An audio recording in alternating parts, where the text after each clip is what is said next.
want the truth, the whole truth, and nothing but the truth about sports in the state of Michigan? You've got the truth, all right. Can you handle the truth? Find out right now on the Michigan Sports Truth Podcast, the show that detects and provides truth, research, and statistics about the Tigers, Lions, Red Wings, Pistons, Wolverines, and Spartans. Subscribe to its YouTube channel at the Michigan Sports Truth Podcast and listen to it in audio form wherever you get your podcasts. Follow it on X, Instagram, Threads, and TikTok at Michigan_Truth and on Reddit at u/Michigan_Truth, and like its Facebook page and know the truth. Taylor Phillips here, your Michigan Sports Truth Detective. Got a lot of things to talk about, of course. Tigers, Lions, Red Wings, Pistons, Wolverines, and Spartans. Got them all covered. The gang's all here. But first off, our disclaimer: if you can't handle any news, stats, research, or criticism regarding any of our teams, then stay completely away from the show and its comment section at all times. So let's get to the Tigers, shall we? Yeah, they're tied at 1 game apiece with the Seattle Mariners in the ALDS. Oh, my God. Both teams are duking it out. Let's get that right.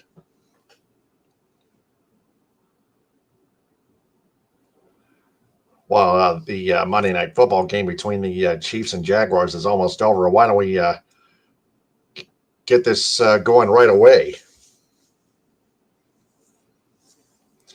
So with that said, let's recap Game 1.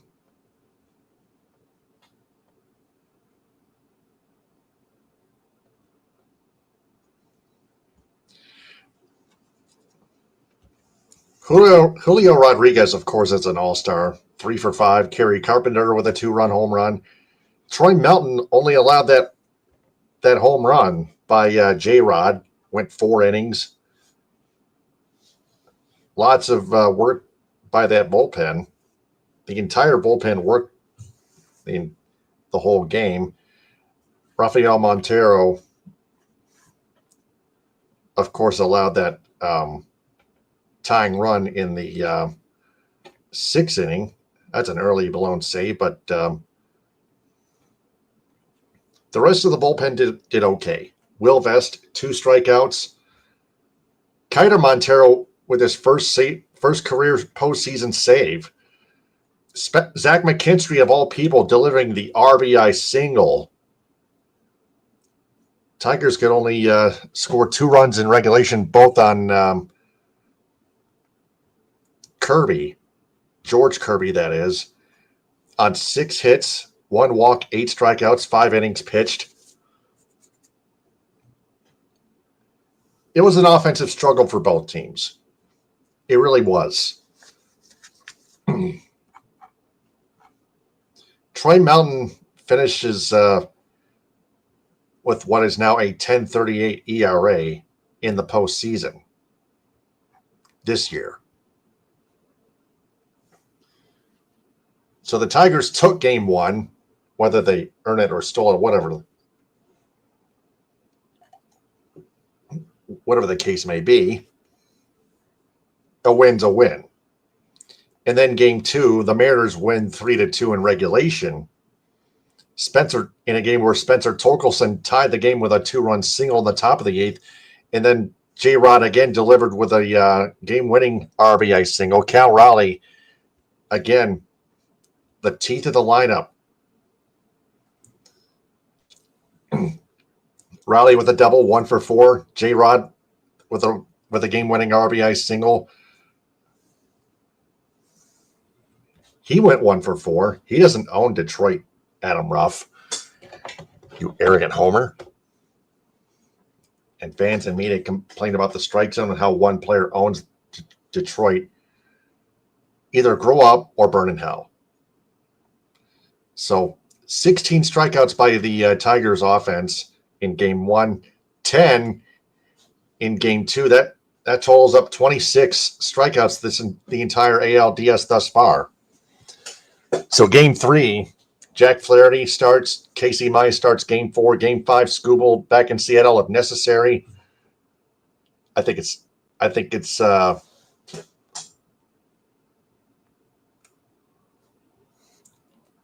game 5 is let me check the schedule. It's Friday. That's right. Yeah. 4:40. Game 5 is at 4:40 if necessary, but game 3, 4:08. Tuesday, late afternoon, and then Wednesday at 3:08. Game 4.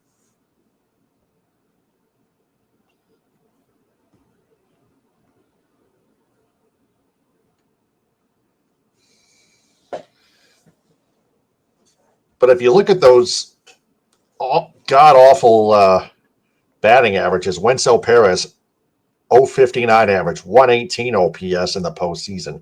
Dylan Dingler, 056 average, 449 OPS. McKinstry, still an 063 batting average with a 313 OPS.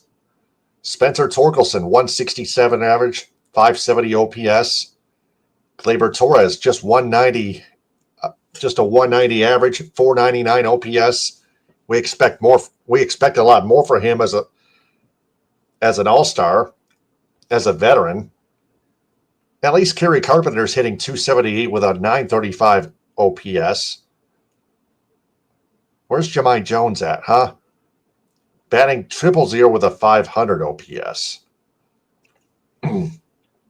Thus far in the postseason. Got one walk in game 1, but that was it. Javier Baez, 316 average, just a 718 OPS. Going into the ALDS, had a 455 average and a 1,000 OPS. Parker Meadows, 200 average, 438 OPS. Yeah, that's all I have. So Cal Raleigh, 444 average, 1,000 OPS. J-Rod, 444 average, 1,330, 1333 average, 1333 OPS. Jorge Polanco, 375 average, 1,500 OPS.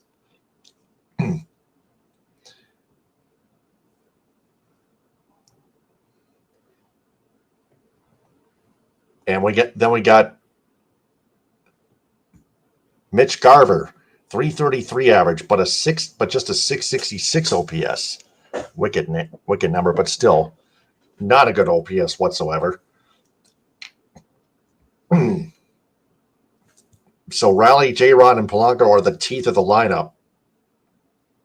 Polanco went 3 for 4. Finnegan, despite taking the loss, giving up that game-winning run on 3 hits, 2/3 of an inning, still has a 1.93 ERA.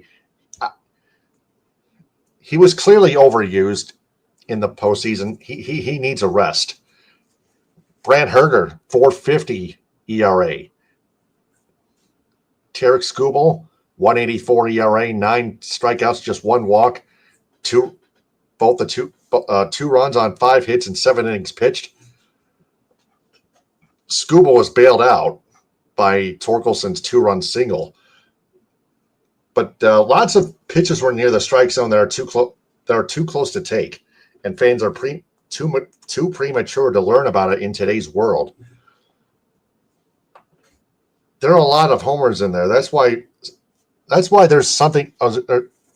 That's the thing that's fishy with team fan bases and local media nowadays.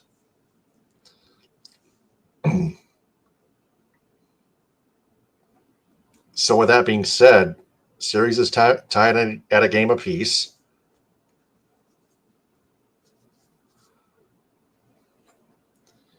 Jaguars just beat the Chiefs.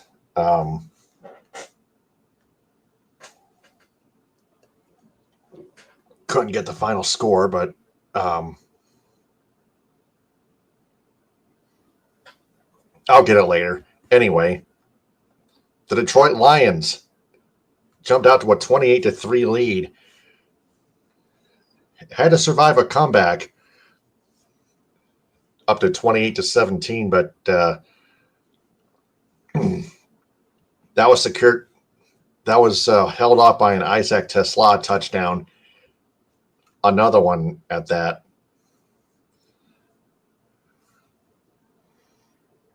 He should get more playing time to pretty much ice it. All but ice it. Lions win 37-24 at Paycor Stadium over the Bengals in Cincinnati to improve to 4-1. Going to share the screen again via StreamYard.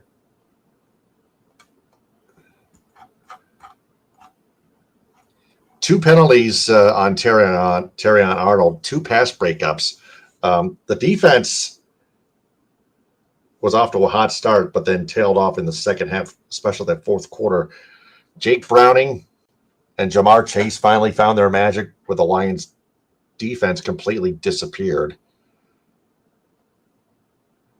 But 3 easy interceptions and a few good pass breakups. Defense right there. There's the defense. Passes defended, 1 for Amik Robertson, 2 by Joseph, 3 by Anceloni, 2 by Rock Yassin. Of course, the 2 I mentioned by Terrion Arnold, but just one total, let alone solo sack. That's it. But Terrion Arnold has been committing way too many penalties.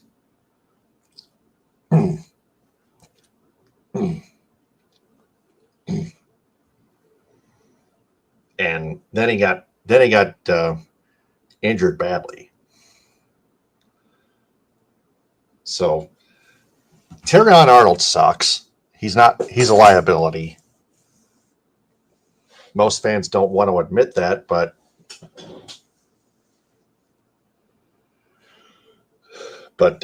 Arnold keeps committing penalties. There are a lot of Lions fans that are aware of that.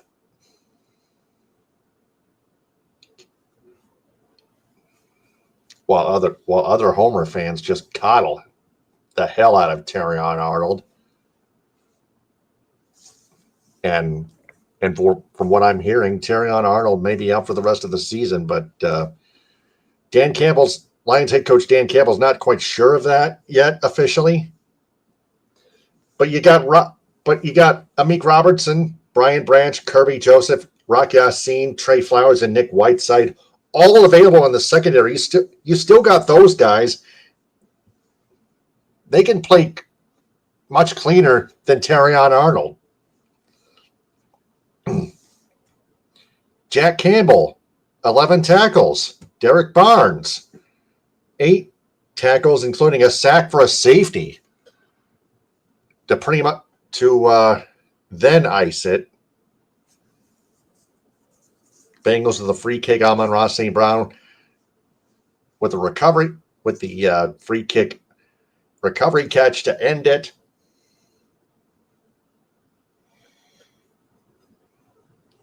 And according to Darko State, and according to Justin Spiro, I want to get back to Terrion Arnold for a split minute.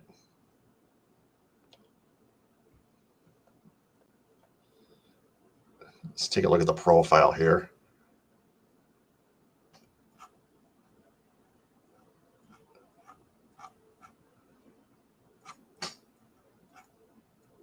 There we go. Terrion Arnold has allowed a 93.7 passer rating when targeted in his career. That's 120th among all players in that span in a minimum of 30 targets.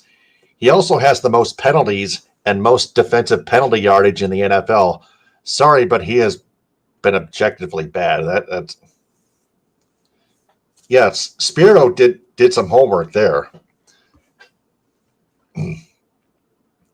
Well, Stephen Bullock only did the wrong kind of research right there with Terrion Arnold and without Terrion Arnold.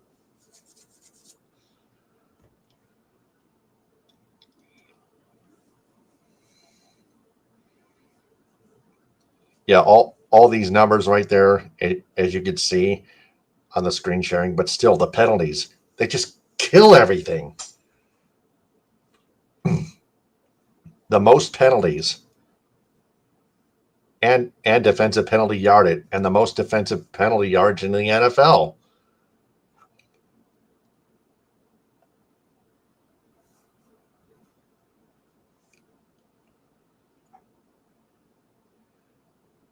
Yeah, screw Woodward Sports. They're a bunch of homers too. So the Lions head to Kansas City to play the struggling former back-to-back Super Bowl champion Kansas City Chiefs. And then you get the Michigan Wolverines beating the Wisconsin Badgers 24-10 in a defensive slugfest.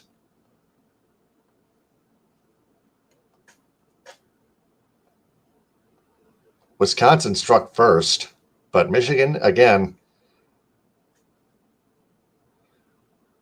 always bouncing back.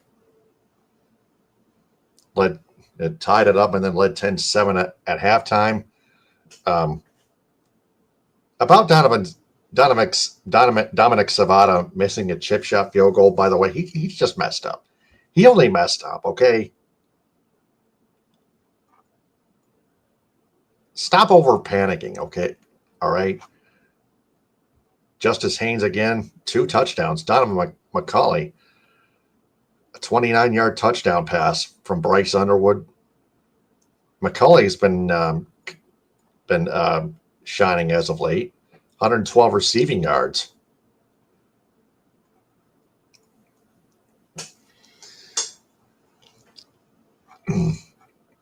Take a look at the kicking.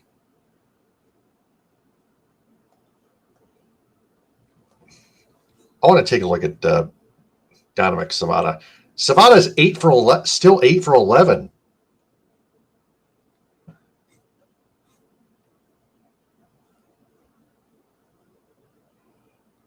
Yeah, 2 for 3 from 20 to 29 yards out. 2 for 3 from 30 to 39 yards out, and then 3 for 4 from 40 to 49 yards out, and 1 for 1 from 50 plus. His longest is 56. So he's only missed 1 in each of those ranges. So he's not missing in all. So all 3 of his misses are. So not all 3 of his misses are not in chip shot field goal range. In case someone thought they were. Do better research, please, like I'm doing. Please, huh? Come on. Wolverines improved to 4-1. Bryce Underwood, 19 to 28, 270 passing yards, a touchdown, no interceptions, a 67.1 quarterback rating.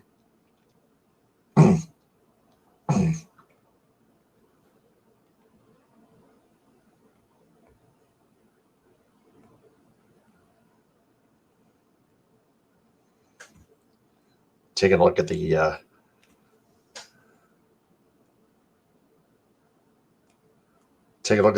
Facebook.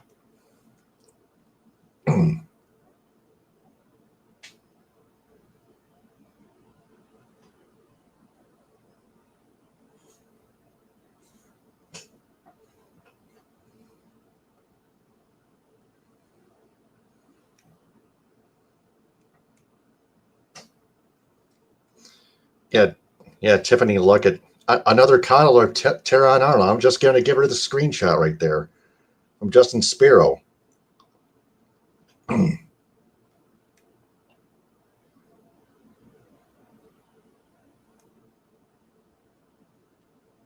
People don't understand.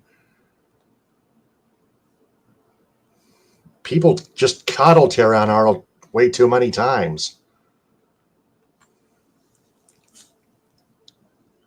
Just freaking leave already.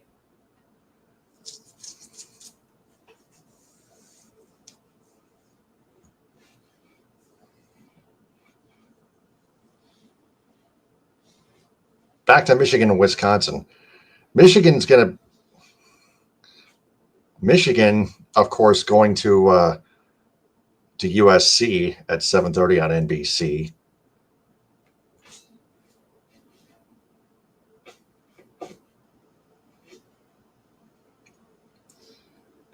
And Peacock.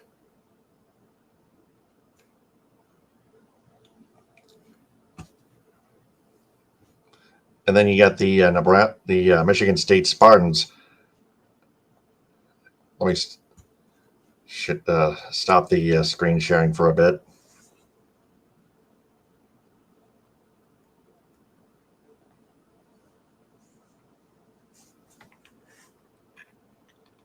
Heavily disagree my ass. Anyway, the Spartans lose to the Cornhuskers 38-27. Head coach Jonathan Smith said that the Spartans got out-coached, outplayed, everything else. Nebraska jumped out to a 14-0 lead. MSU came back and led 21-14, and then 24 almost unanswered points. Cost the Spartans, just lack of defense there. Then the Milivojevic 1-yard touchdown quarterback keeper in garbage time with 2:01 left.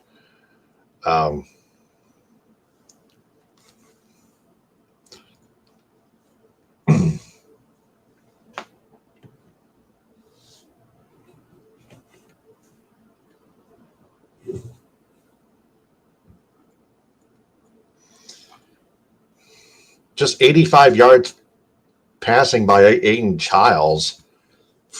9 of 23. Alessio Milivojevic, 6 of 7 for 71 passing yards, but that's it. But 99.4 quarterback rating. Milivojevic is such an excellent backup quarterback. He looked like he was comfortable in the pocket. Childs was trying to do too much. He felt uncomfortable. Except Childs got 2 touchdown quarterback keepers on 13 carries for just 23 yards. Milivojevic, a touchdown keeper from just 1 yard out. A passing touchdown to Jack Velling.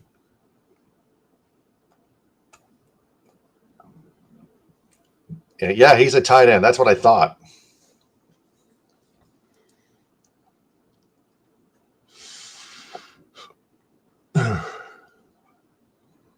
Of course, Jordan.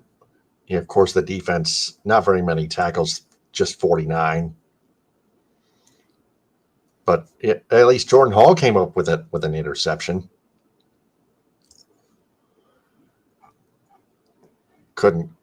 Definitely could not contain Dylan Raiola. 16 to 24 for 194 passing yards, a touchdown and interception. Just an 18.9 quarterback rating. And Nebraska still found a way to win. MSU still found a way to lose. They're 3-2. Nebraska's 4-1. MSU is 0-2 in the Big Ten. Nebraska's 1-1 in the Big Ten. Fans, I am not screwing around, okay?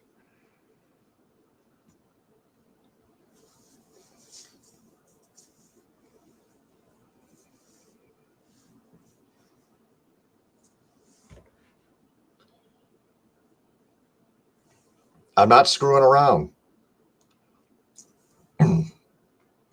So MSU is going to return home to play UCLA Saturday at noon on the Big Ten Network.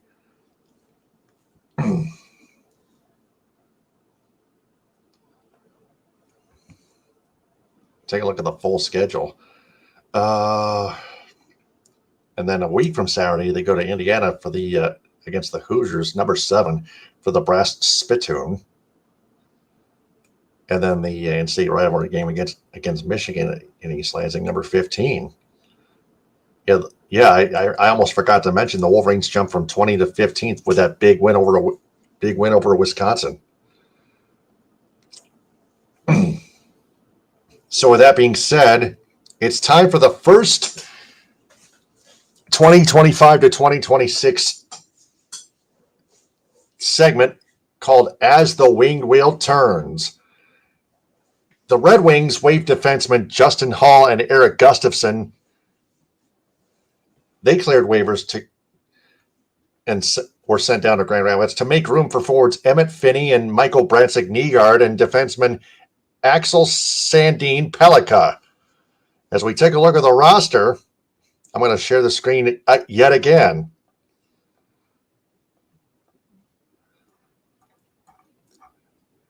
Justin Hall, assigned and released.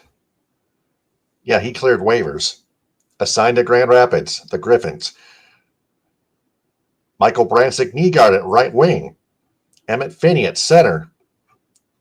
And then we got Axel Sandin Pellikka on defense, along with Jacob Bernard Docker.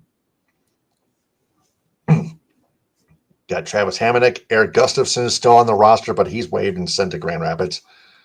And, of course, John Gibson and Cam Talbot as their goalies. James Van Riemsdyk was placed on the non-roster list due to the non-injury, non-roster list on the due to family matters, while Shai Bum and Nate Danielson are both injured. So there's that. And then finally, some breaking news. The Pistons opened their preseason with a 128-112 win over the Memphis Grizzlies at FedEx Forum. I'm going to share the screen one more time. Pistons at 55 rebounds. Grizzlies only had 38. Oh, man. So, Grizzlies just took right over, but in the first quarter. But the Pistons made a really Pistons. What can we say? 50-22, outscoring the Grizzlies in the second quarter. Wow, that's by 28. Pistons led 74-66 at halftime. I know this one doesn't count, but my goodness, that's a hell of a comeback by those Pistons, huh? So a bit of a slow start, but even though it doesn't count, they had a hell of a game. Paul Reed plus 28. That's really good. 12 rebounds, 5 points. Cade Cunningham, 20 points. Just 3 rebounds, 4 assists, 2 steals, 8 of 11 shooting, 2 for 3 from 3, 2 for 3 from the charity stripe. Tobias Harris, 13 points, 5 of 7. Ron Holland Jr., 3 of 6, got 9 points, including 1 for 3 from 3, 2 for 2 from the charity stripe. Toulouse Smith, 11 points and 11 rebounds. That's a double-double off the bench on 4 of 6 shooting, but 3 for 7 from the stripe. So he's got to work on his free throw shooting, as you can see on the shared screen via StreamYard from ESPN.com. Marcus Saster, also 11 points, 4 assists, no rebounds, but 3 of 5 shooting, 1 for 3 from 3, 4 for 5 from the charity stripe. It's not too bad. Small numbers, but small sample size in 14 minutes, but not bad. They got Karis LeVert, 18 minutes, just 2 points, -6. 1 for 8, 0 for 4, so LeVert's got to wake up. Duncan Robinson, 10 points, 5 rebounds, 4 for 8, 2 of 6. I'd say average numbers. Those are average numbers. Isaiah Stewart, 12 points, 5 of 7, 4 rebounds, minus 19. Jay Nivey in his return from a severe injury, 7 points, 2 of 5, 1 for 1 from 3, 2 for 2 from the charity stripe, 1 rebound, 1 assist, 3 turnovers. Yeah, got to count the turnovers. I almost forgot 22 turnovers in that game to 18 for Memphis. So Pistons still having some trouble with ball security. So they got to work. That's another thing the Pistons have got to work on. So with that being said, that's all of our teams. So the What We've Learned segment. The Tigers, again, continue to be a strikeout machine, 26 strikeouts in 2 games, 16 in game 1, 10 in game 2. The Lions had to survive a comeback. They needed to clean up their defense. Only three drop passes by the offense. So it's not perfect, but they did clean it up. They just have to keep that going and clean up the defense heading into Arrowhead Stadium, Sunday Night Football on NBC. And they don't need Terrion Arnold any longer, actually, because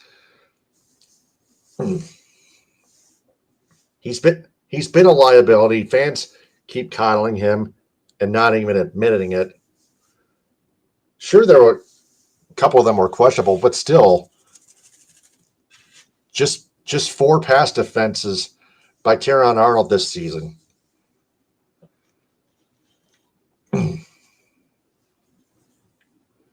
That's 2 of them this past Sunday. I get that. That's good, but still, I want Arnold to prove more to me and play clean, prove a cleaner game to me.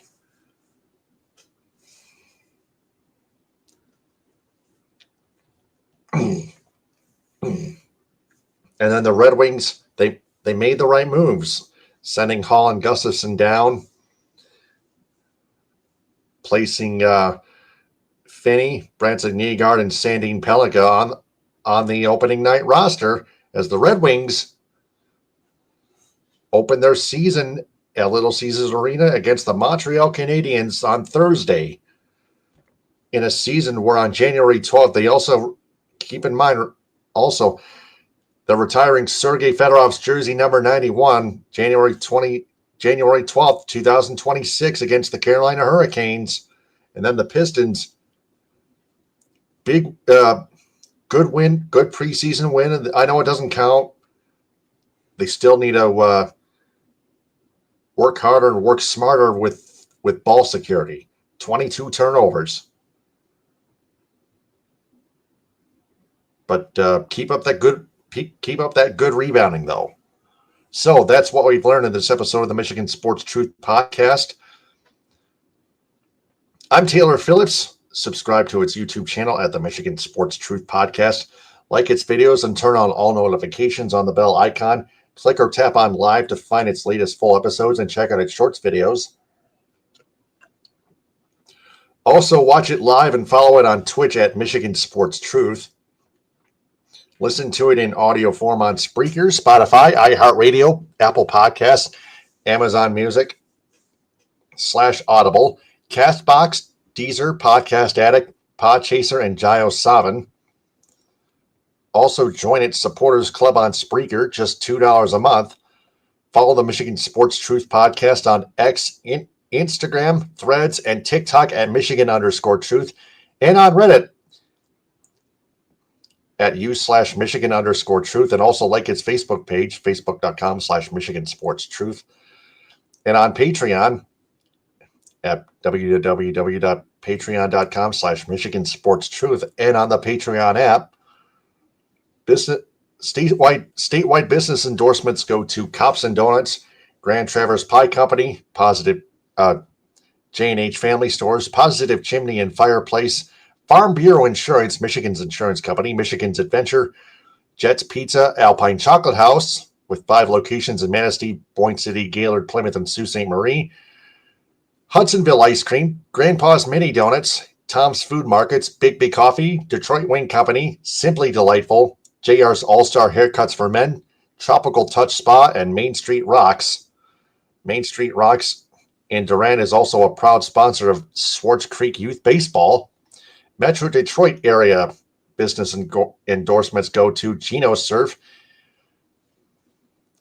Avenue American Bistro, Moconut, Modern 7 Bistro, Northville Sports Den, Union Barber in Birmingham and Ferndale, United Mobile Power Wash and Dry Ice Works in Southfield, The Spot Food Truck in Dearborn and Detroit, Athletico Physical Therapy on Woodward in Ferndale, Blind Owl Royal Oak, Cali Tickets, called Mark Goldman at 877-225-8425 or visit CaliTickets.com. The Jagged Fork, Goodman Acker PC, Northwestern Technological Institute, the Great Greek Mediterranean Grill in Ann Arbor, Green Lantern Pizza, Pins Bowling Center in South Lyon, Vitamin Shop in Auburn Hills, and Legacy Family Dental Center in Dearborn. Local business endorsements go to B4 Foundation, the B4 Foundation in Ithaca, Front Porch Suttons Bay, the El Cilantro Taco Shop in Petoskey, Bay Mills Resort and Casino in Brimley, Fuel Up Nutrition in Clare, United Food Service Solutions in Grand Ledge, Asian Buffet in Cadillac and Traverse City, Trout Town Tavern and Eatery in Kalkaska, Ludington Meat Company, Fletcher's Pub Texas Corners in Kalamazoo, the Michigan Theater of Jackson, Hooters in Saginaw, Anna's House in Grand Rapids, Coffee Beanery in Flushing, and Spicer's Boat City in Houghton Lake. Traverse City business endorsements go to TC Man Cave, Erica Nita of Traverse City Real Estate, Yen Yoga and Fitness inside the Delamar Resort, Firefly Kitchen and Bars, Traverse City Fun Running, Margarita's Grill, Wellbeing with Catherine Palms, Bayview Flooring, North Coast Golf Shop, and Team Bob's Heating, Cooling, and Plumbing. Cadillac business endorsements go to Cadillac Grill, Cadillac Nutrition, Cadillac Horizon Books, Creative Embroidery for designing the Michigan Sports Truth Podcast logo on my long sleeve shirt and t-shirt. Michigan Coffee Company, Pro Quality Cleaners, Raven Social Restaurant, Wildflower Bakery, Northern Star Event Rentals, The Food Mafia's Let's Roll With It Rolled Ice Cream, Tees Tanning Salon, The Pine Sports Bar and Bowling Center, Max Swings Indoor Golf, Biner's Pizza, Cadillac Party Lounge, and The Sweet Shop. And finally, Lake City business endorsements go to Cuts by Melanie, the LC Tap House, To the Moon Bakery, Northern Auto Lab, and Misaki Golf Club. Until next time, I'm Taylor Phillips signing off, but stay on the lookout and remember that we always observe and detect the truth about our teams in the state of Michigan because the truth is everywhere. Ta-ta, hit 'em with a hind, power to the people, baba booey to y'all.